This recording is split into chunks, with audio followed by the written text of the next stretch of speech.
Hi hello नमस्कार मित्रमैत्रिणींनो, मी संध्या तुम्हा सर्वांचं स्वागत करते साफसफाईच्या आपल्या नवीन पॉडकास्टमध्ये. चला तर मग मंडळी, जास्त वेळ वाया न घालवता सुरुवात करूयात आजच्या आपल्या चर्चेला. तर मंडळी, थंबनेल टायटलवरून तुम्हाला समजलंच असणार की आजचं आपलं पॉडकास्ट कोणावरती होणार आहे.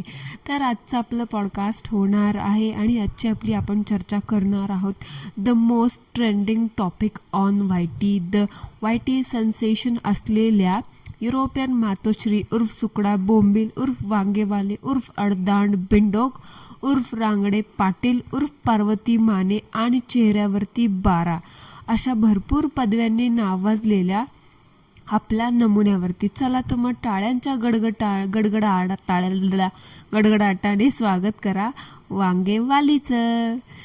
मंडळी मंडळी मंडळी, झालं बाई एकदाचं ते, पार पडलं ते लग्न, पडल्या अक्षदा आणि उरकलं सगळं आणि संपला अडदाण बिंडोकाचा कंटेंट एकदाचा. पण मला कळे ना, लग्न बिग्न सगळं पार पडलं, पण ही बाई अजून पण इथे भारतात काय करतेय? म्हणजे बघा ना, ती कॅली म्हातारी संतूर मम्मा, ती पण गेली होती ना फिरायला, आली ती पण 10-15 दिवस गेली फिरायला, फिरून आली आणि आता परत तिच्या मुलांची शाळा पण चालू झाली, म्हणजे ती तिच्या घरी गेली परत. पण हिच्या मुलांचं ह्या अडदाण बिंडोकाचं असं काही नाहीच आहे. म्हणजे आणि त्या कॅलीचा नवरा सुद्धा लागला असेल तिच्या कामाधंद्याला, पण आपल्या ह्या अडदाण बिंडोकाचं या सगळ्या गोष्टीचं काही पडलेलंच नाहीये. गेली 2 महिने झालं इथे भारतातच पडीक आहे अजून सुद्धा. आता काय मुलांच्या शाळेचं वगैरे पण ह्या बाईच्या डोक्यात नाही वाटतं, गेली वाटतं विसरून. म्हणजे ही बाई ना त्या लग्नाच्या नादामध्ये, त्या कंटेंटच्या नादामध्ये स्वतःच्या मुलांच्या शाळेचं, स्वतःच्या नवऱ्याच्या कामाचं सगळं विसरून गेली वाटतं. बहुतेक ती 2 महिन्यासाठी ती BMW गाडी जी एअरपोर्टच्या कुठेतरी रस्त्याच्या आजूबाजूला पार्क केली वाटतं, बहुतेक त्याच्याबद्दल पण विसरून गेली असावी. आणि स्पेशली सगळ्यात मोठं नवल मला त्या बन्याचं वाटतं. म्हणजे बघा ना, जेव्हा तिकडे युरोपात असतो तेव्हा दर 15 दिवसाला कुठेतरी 2 दिवसासाठी जात असतो, मीटिंग आहे ऑफिसची म्हणून. कधी जर्मनीला जातो, कधी फ्रान्सला जातो, कधी इकडे जातो, कधी तिकडे जातो. आणि ही वांगेवाली पण तिथे सगळ्यांना असंच प्रूफ करत सांगत असते प्रत्येक 2 दिवसाला की बघा बन्या कसं काम करतोय, बन्या मीटिंग अटेंड करतोय, बन्याची कॉन्फरन्स चालू आहे, किंवा बन्या वर्क फ्रॉम होम करतोय, बन्याचा आता ब्रेक झाला, बन्या माझं शूट करायला आलेला आहे, बन्याचा ब्रेक झाला, मग आता आम्ही मुलींना आणायला चाललोय.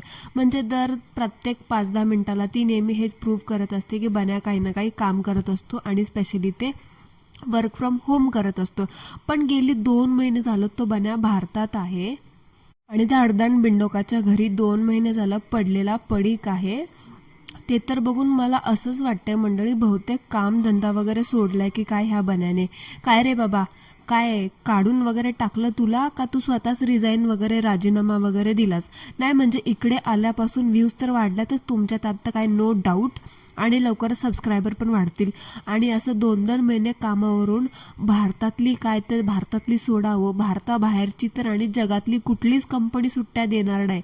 मागच्या 2 महिन्याच्या सुट्ट्या कसं काय कोणती कंपनी देऊ शकते? आणि जर मागितल्या असतील कोणी 2 महिन्याच्या सुट्ट्या, तर ती कंपनी आणि तिथला तो बॉस जो काही असेल तो म्हणेल बाबा हे घे, हे तुझं टर्मिनेशन लेटर घे आणि बस घरी. सुट्ट्या वगैरे तर कशाला घेतोस, कायमचाच घरी बस, तुला सुट्ट्या वगैरे घ्यायची गरज पण नाही आणि वर्क फ्रॉम होम सुद्धा करू नकोस. म्हणजे बघा ना, आपल्या इथे झालं, भारताबाहेर झालं, कुठेही असो, जास्तीत जास्त 8 दिवस 15 दिवस आपण खूप एमर्जन्सी असेल तर सुट्टी घेऊ शकतो. लग्नासाठी कोण 2-2 महिने सुट्ट्या घेतं? आजकाल लोक स्वतःच्या लग्नासाठी सुद्धा 15 दिवस खूप झाले सुट्ट्या घेतात. आणि हे कुठलं कोण, बायकोच्या भावाचं लग्न आणि ते पण 2-2 महिने सुट्ट्या. मला काय मला काय कळतच नाही मंडळी, काय चाललंय ह्या लोकांचं नेमकं. आणि जर समजा ह्या बन्याचं वर्क फ्रॉम होम आहे किंवा वर्क फ्रॉम होम असेल ह्याच्या भाषेमध्ये, तर आजवर हे दोघं सांगत आले होते, दाखवत होते, युरोपात होते तेव्हा वर्क फ्रॉम होम करतात, प्रत्येक गोष्टीला दाखवत होते. तर मग वर्क फ्रॉम होम करत होता हा बिचारा, भारतात आला तसा, तर मग त्या 2 महिन्यात हा कधी वर्क फ्रॉम होम करताना दिसलाच नाही. जसं भारतात आलाय तसं नुसतं वेड्यागत त्या वांगेवालीच्या मागे पुढे सगळीकडे कॅमेरा घेऊन फिरत असतो, हिंडत असतो. आणि या लोकांनी तुम्ही इथं बघितलं असेल एवढे फंक्शन्सचे व्लॉग रेकॉर्ड केलेत आणि एका दिवशी 3-3, 4-4 व्लॉग रेकॉर्ड केलेले आपण बघितलेले, जे तिने एका दिवशी रेकॉर्ड करून वेगवेगळ्या दिवशी पोस्ट केलेले आहेत. प्रत्येक गोष्ट तिने एक ना एक सांगितली. मग एकूणच आपण ह्या सगळ्यामध्ये बघू शकतो, एक तर स्वतः एकटा माणूस एवढं सगळं कुठलं रेकॉर्ड करू शकत नाही. कारण आपली बोंबली बिचारी ती तर सगळीकडे सांगतच होती की मी हे करते, मी ते करते. म्हणजे कॅमेऱ्यासमोर ती होती, पण कॅमेऱ्याच्या मागे बनाच होता ना. नवरदेव तर काय लग्नामध्ये बिझी, बाकीच्या कुठली तिच्या घरातली एवढी शहाणी मंडळी नाहीये जी व्यवस्थित सगळं एकदम पॉईंट टू पॉईंट शूट करतील किंवा प्रत्येक पाहिजे ती तिला पाहिजे तशी क्लिप घेतील वगैरे. असं तर त्यांच्या घरात एवढं कोणी अक्कलवान वाटत नाही. मग 101% सगळं शूटिंग तिच्या नवऱ्याने म्हणजे बन्याने केलं असावं. एका दिवसात हा बन्या 3-3 व्लॉग रेकॉर्ड करत होता आणि ते सगळं पोस्ट करत होता, एडिट करत होता. तर मग मला सांगा, हा वर्क फ्रॉम होम कधी करत होता? बघा, म्हणजे बन्या 24 तास नुसता व्लॉगिंग करत होता. मग काम कधी करत होता? बिकॉज 2-2.5 महिन्याच्या सुट्ट्या जगातली कुठलीच कंपनी देत नाही. एकतर ह्यानी काम सोडलं असावं, नाहीतर आता ह्याचं ना वायटीवरती येऊन करिअर करायचं ह्यांनी नवीन काहीतरी प्लॅन बनवलेला असावा, किंवा ह्यांचं भारतात परत सेटल व्हायचं काहीतरी विचार असावा.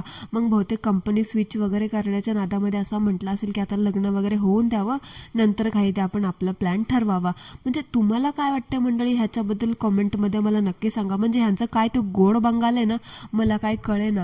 2 महिन्यासाठी आली बोलते, 2 महिन्याच्या वर झालं पण जायचं काय नाव घेईनं. तो बन्या बोलतो वर्क फ्रॉम होम आहे. वर्क फ्रॉम होम करताना बिचारा तर कधी दिसलाच नाही. आणि त्या मुलींच्या शाळा आता सुरू ऑलमोस्ट झाल्या असतील, कारण बाकीच्या सगळ्यांच्या आउट ऑफ इंडिया राहणाऱ्या लोकांच्या तर झालेल्या आहेत चालू, पण ही बाई अजून इथे पडीकच आहे. म्हणजे बघा ना, आता आपल्याकडे मुलं असतात तेव्हा मुलांना दिवाळीच्या सुट्ट्या असो किंवा उन्हाळ्याच्या सुट्ट्या असो, ह्या सगळ्या सुट्ट्यांमध्ये मुलांना घरी अभ्यास करण्यासाठी दिवाळीच्या सुट्ट्यांचा अभ्यास आणि उन्हाळ्याच्या सुट्ट्यांचा अभ्यास दिला जातो.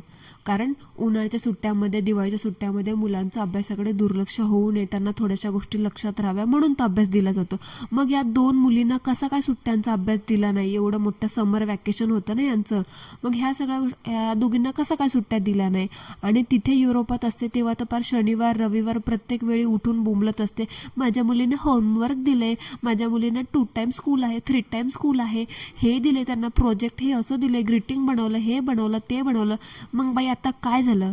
हा मंडळी, तुम्हाला खरं सांगू का, ह्या बिंडोक बाईचं त्या मुलींकडे, त्या नवऱ्याकडे अजिबात लक्ष नव्हतं. म्हणजे खरं तर या दोघाही नवरा बायकोचं अजिबात लक्ष नव्हतं त्या मुलांकडे. ह्यांचं सगळं लक्ष फक्त आणि फक्त त्या लग्नाकडे आणि तो लग्नाचा कंटेंट गोळा करण्याकडेच होतं आणि पैसे छापण्याकडे होते. या पूर्ण 2 महिन्याच्या कालावधीमध्ये मला सांगा, तुम्हाला त्यातली कुठली तरी एक मुलगी दिसली का कसलं कॉमिक बुक वाचताना किंवा कुठलं गोष्टीचं पुस्तक वाचताना किंवा चित्र रंगवताना किंवा खेळताना किंवा गणित वगैरे सोडवताना किंवा कुठलं मॅथ्सचे इक्वेशन्स, प्रॉब्लेम्स किंवा काहीतरी करताना दिसल्या का एज्युकेशनल गोष्टी किंवा त्यांच्या वयाप्रमाणे गोष्टी? खरं तर आहे ना, व्लॉगमध्ये त्या मुली दिसल्याच नाही. कुठे गायब होत्या, काय करत होत्या, काय खात होत्या, काय पित होत्या, काय करत होत्या, काही सुद्धा दिसलेलं नाही.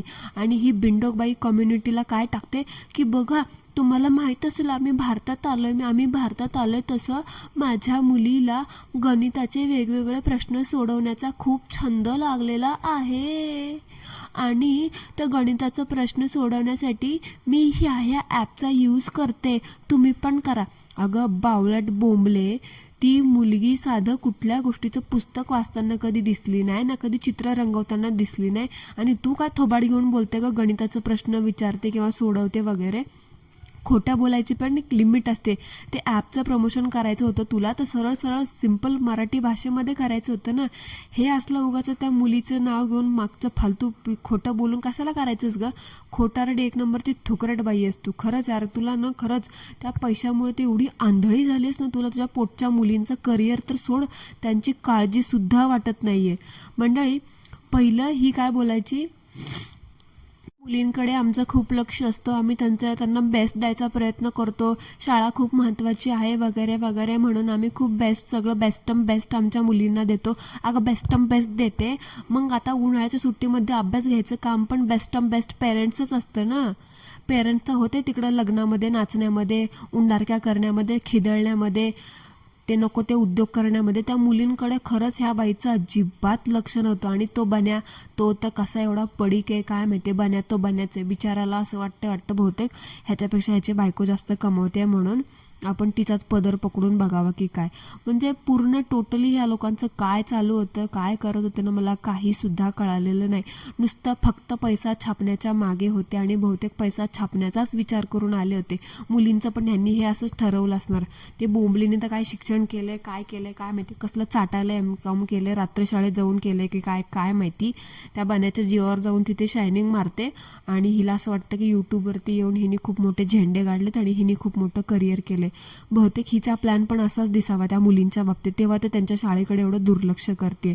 असा प्लॅन केला असावा. शाळा शिकून काय उपयोग आहे. मी तर शाळा नाही शिकले तरीसुद्धा यूट्यूबवरती 2.5 लाख लोकांच्या मनामध्ये घर केले. माझी यूट्यूब फॅमिली आहे 2.5 लाखाच्या घरामध्ये. मग माझ्या मुलींसोबत पण मी तेच करू शकते. YT प्लॅटफॉर्मवरती आलं तर शिक्षण करून जेवढे पैसे कमवणार नाही त्याच्यापेक्षा दुप्पट पैसे कमवतील ना माझ्या मुली. मग शिक्षण गेलं कुचकात, शिक्षण गेलं तेल लावत. मुलींना सुद्धा एक यूट्यूब चॅनल उघडून द्यायचं आणि स्वतःच्या आयुष्याचा बाजार तिथे मांडायचा. नाचा आणि पैसे कमा. बहुतेक आहे ना हे लोक हाच विचार करून चालत आहेत. तेव्हा ते ह्यांना मुलींच्या शाळेची किंवा त्यांच्या एज्युकेशनची किंवा त्यांच्या मेंटल हेल्थची किंवा त्यांच्या एज्युकेशनल हेल्थची काही सुद्धा पडलेली नाही. फक्त आणि फक्त नाचायचं, हिंदडायचं, खिदळायचं आणि यूट्यूबवरती प्रत्येक डांगीची रेग दाखवून पैसे कमवायची. अगदी तंतोतंत हे सगळं फॉलो करायचं. बस हे लोक हेच ठरवून आलेले आहेत. आणि मंडळी तुम्ही पाहिलं का, ही बोलत होती एका व्लॉगमध्ये की पाहुणे आले आणि आता पाहुणे गेले, सगळं घर रिकामं वाटायला लागलंय. अगं बाई खरं बोलू का, तुझं घर तर रिकामं वाटायला घर भरलंच कधी होतं ग. एक तरी पाहुणा होता का. पाहुणा तर सोड, तुझ्या घरातली सख्खा बहीण आणि सख्खी वहिनी नव्हती तुझी, आली मोठे शहाणे म्हणे पाहुणे. अरे जी बाई स्वतःच्या वहिनीला भावाला भाव देत नाही, तिला पाहुण्यांना कसलं काय, कुठले पाहुणे आणि कसलं काय, आले नाही ते गेले असं तुझं येते. पण उगाच कंटेंट संपत आला ना आता, म्हणून पाहुण्यांच्या नावावरती खपवायचं, बरोबर ना.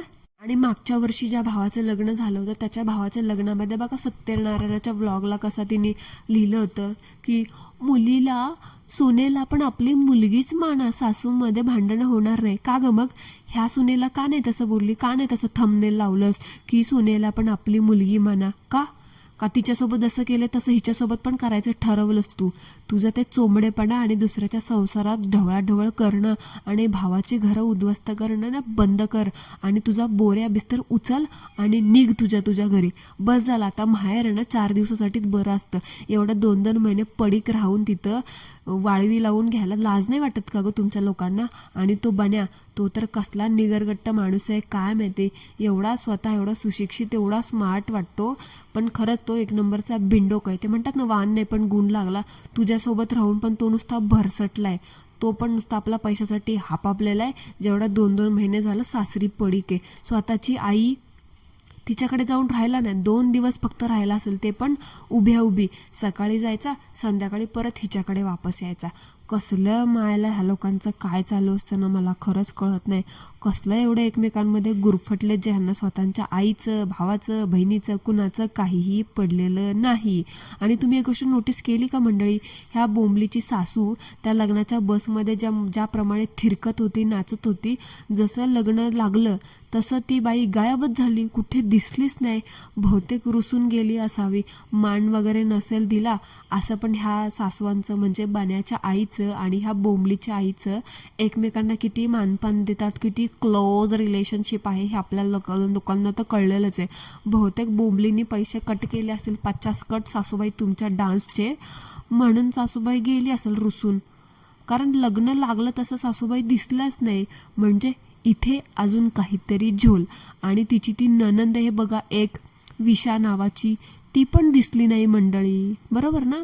म्हणजे मला अजून जसा वहिनीचा काहीतरी जबरदस्त मॅटर दिसतोय ना झोल, तसा बहुतेक ह्या विशा नावाच्या नंदेचा पण काहीतरी दिसतोय. म्हणजे ह्या बोंबलीने आहे ना स्वतःच्या माहेरी आग लावली ते लावली, स्वतःच्या सासरी पण मोठा वनवा पेटवून बसलेली दिसते. पण तरीसुद्धा ह्या बाईला स्वतःच्या फॅमिलीकडे लक्ष द्यायचं पडलेलं नाही. फक्त आणि फक्त दुसऱ्याची प्रायव्हसी यूट्यूबवरती मांडा आणि पैसे कमवा एवढंच ही फॉलो करते आहे. बघू आता पुढे अजून काय काय होतंय. आणि त्या थुकरट तसला थुकाथुकीच्या खेळाबद्दल तर मंडळी मला काय बोलायचंच नाहीये. म्हणजे आमच्या इकडे पण बघितलेत आम्ही ते तसले खेळ, पण आमच्या इकडे ते पान वगैरे खाऊन थुकतात. हे असलं खोबरं बिबरं खायचं आणि तोंडावर थुकायचं नाही. आमच्या इकडे असं बोलतात, थुंका तुम्ही, पण पायावरती वगैरे हातावरती वगैरे. हे काय, तिचा पदर सरकव आणि थुक तिच्या तोंडावरती, हे काय? हे खरं तर आहे ना, म्हणजे आता ह्याला मला काय बोलू ना हेच सुचत नाही. आणि बघा भावाचा एवढे दिवस, आता तुझं लग्न झालं ज्या भावाचं, त्या भावाचा एवढे दिवस व्लॉगमध्ये आवाज तरी निघत होता का मंडळी? लग्नाची शॉपिंग करायला गेला होता हिच्यासोबत आणि ह्या बन्यासोबत, तेव्हा तो भाऊ त्याच्या तोंडातून आवाजसुद्धा निघत नव्हता. पण जसं अक्षदा पडल्या आणि जसं ते गृहप्रवेश करत होता तसं भावाचा आवाज काय निघला म्हणता तुम्ही बाहेर, एकदम असा खणखणीत. म्हणजे तो पण बहुतेक आहे ना हिच्यामुळे असा दबून राहत होता. पण त्याला पण माहिती आहे आता माझी हक्काची बायको आली आणि आता मला कोणीसुद्धा थांबवू शकत नाही, मला वाटेल ते मी बोलणार. आणि ते त्याच्या आवाजातून जाणवून दिलं. बघू आता थोड्या दिवसांनी ही वहिनी, नवीन वहिनी काय खुलासा करते ते. पहिल्या वहिनीवरती तर आपले डोळे टिकूनच आहेत, आपल्या नजरा टिकूनच आहे की पहिली वहिनी काय खुलासा करणार आहे आणि बोंबलीचं काय रूप बाहेर येणार आहे. लवकरच दुसऱ्या वहिनीने पण असंच काहीतरी करावं आणि हिचं सगळं पितळ उघडं बाहेर काढावं हिच्या अंधभक्तांसमोर. तेव्हा चला तर मग मंडळी, that's it for today. I hope तुम्हाला आजचं आपलं पॉडकास्ट आवडला असेल तर कॉमेंटमध्ये मला नक्की सांगा. नसेल आवडलं तरीसुद्धा मला कॉमेंटमध्ये सांगायला विसरू नका. भेटूया लवकरच एका नवीन चर्चेसोबत. तोपर्यंत ॲज ऑलवेज सर्वांनी काय करायचं ते करा. Thank you so much. धन्यवाद.